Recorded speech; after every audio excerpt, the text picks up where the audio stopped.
Hi, I'm Tim Scheib, husband of one, father of five, realtor, and this is Behind the Sign.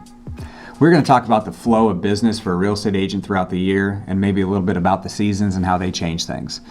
What I have seen throughout my 16 years in the business is I see the flow of business like a roller coaster. Like anything else, we have hot times and we have slow times. What I typically recognize as the hottest time of the year is about April. And I'm going to start there. I'm not going to start in January because it's going to flow differently, but April is probably the most active time of real estate for buyers to be out on the market and for sellers to have their home on the market. That's when we see the most action, right? I think a lot of people across the country see that same thing, and that's widely known. Some of the questions that I get consistently, in the winter time, is it a good time to sell our home? And I'm going to go over that in a bit. And obviously, as a real estate agent, if I don't say yes, then I'm crazy, right? But April is about the busiest time of the year. Typically, it's not March yet. March kind of has a dull period in there because I think a lot of people are worried more about spring break than buying a home.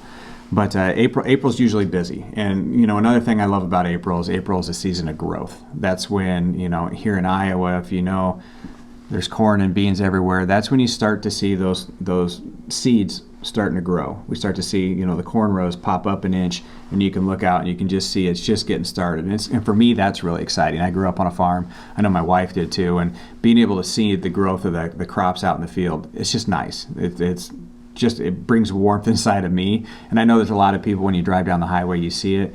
It looks bad when it's just a dirt field, but then they know once that corn starts popping up, and once those beans starts popping up, it's going to get really pretty in Iowa. So that's another thing about the spring that's beautiful, is the growth, but also the number of people hitting the streets wanting to buy homes. So that happens. So April is busy, May is busy, and the reason why April, May, and June are really busy also because people want to get into their home before their kids start school. And maybe they're moving districts, maybe they're going from one district to another. They need to be in place before school starts so that their kid can go to that new school. So we see it. It's widely known that time from April, May, June, and even July, it's pretty busy. Now in July, it starts to get really, really warm. It gets really warm in July, it gets really warm in August.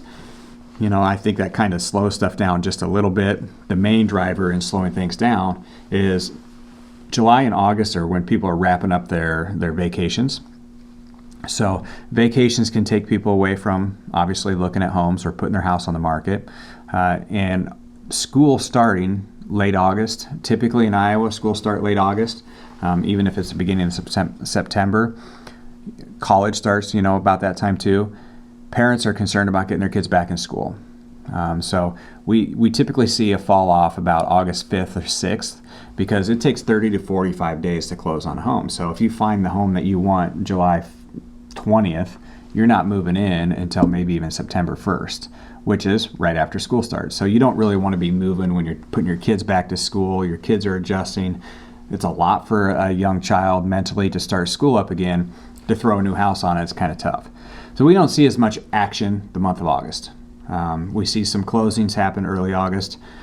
One other thing that's crazy about Iowa is we have the Iowa State Fair. That is also a time where we just don't see a whole lot of people out looking at houses. It's crazy enough to think a fair would slow down the housing market in Des Moines, Iowa, but it really does. So we get an uptick in April, and it goes great until about late July, early August, and then it starts to tail off. Really tails off at the end of August. And once everybody gets back into their schedule and they know what's going on, sports, the kids' sports are taking off. Once everybody gets comfortable again, about mid-September, the real estate market takes off again. And what else happens mid-September? It starts to get chilly. That's when the temperatures start to drop a little bit. You got football season. People are excited for that. I love the fall. I'm an outdoorsman. I love to hunt. And so I know late September hits, I'm getting excited for deer season. That's just what I do. I love to bow hunt.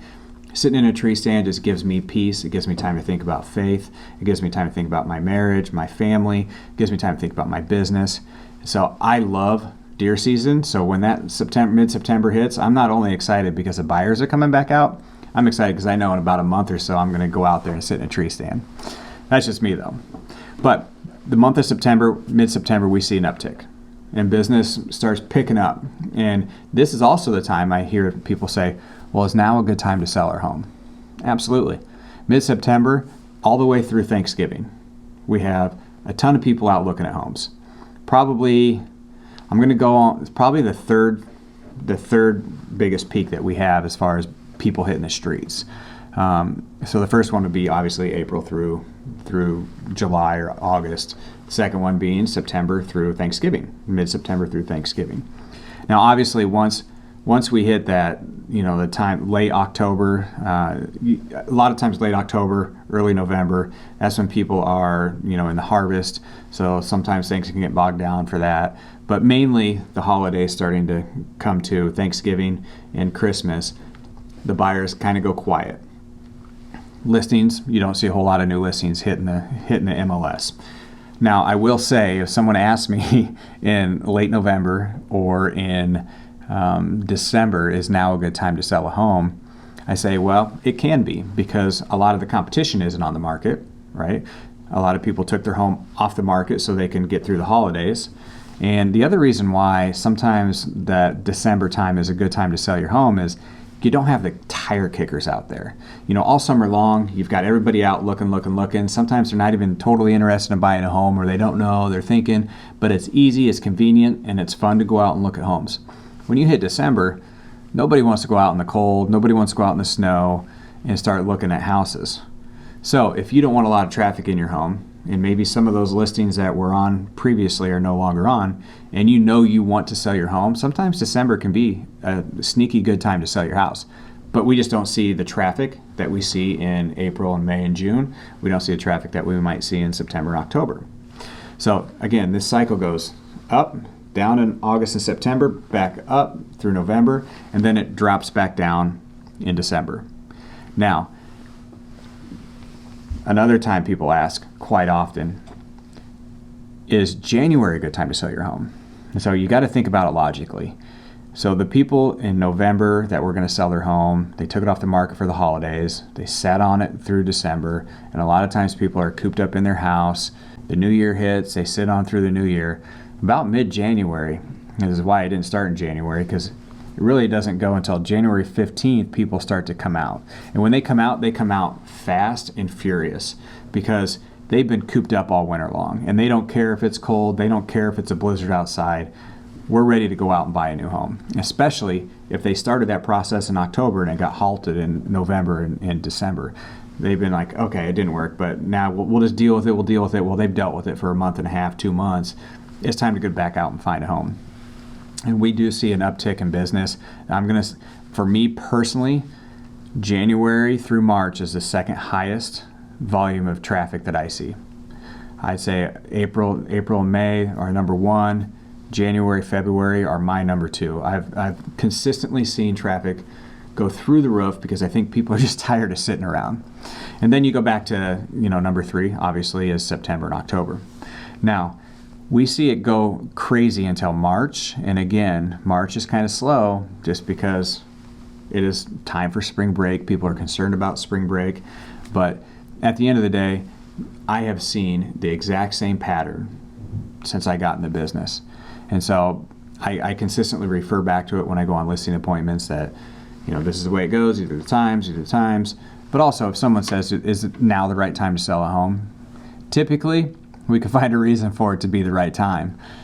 In today's market, where our inventory is absolutely ridiculously low, I don't care what time of the year it is the right time to put it on the market because we need houses to sell. So we have the seasons. Our seasons are directly reflected inside of the ups and downs of the real estate market.